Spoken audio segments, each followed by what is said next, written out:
Bilang pasasalamat namin sa aming mga empleyado, naisipan namin ni Mrs. ang hakot serye sa mga empleyado na walang absent sa nakaraang buwan. Kahit maliit lang tindahan namin, at least mapasaya namin sila.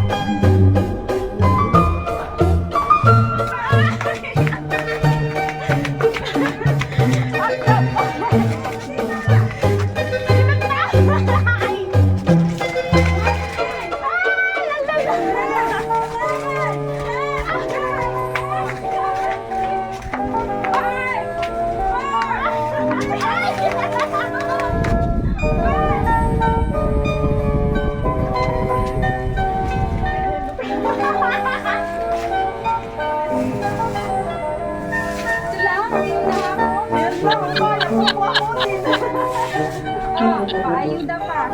Thank you very much.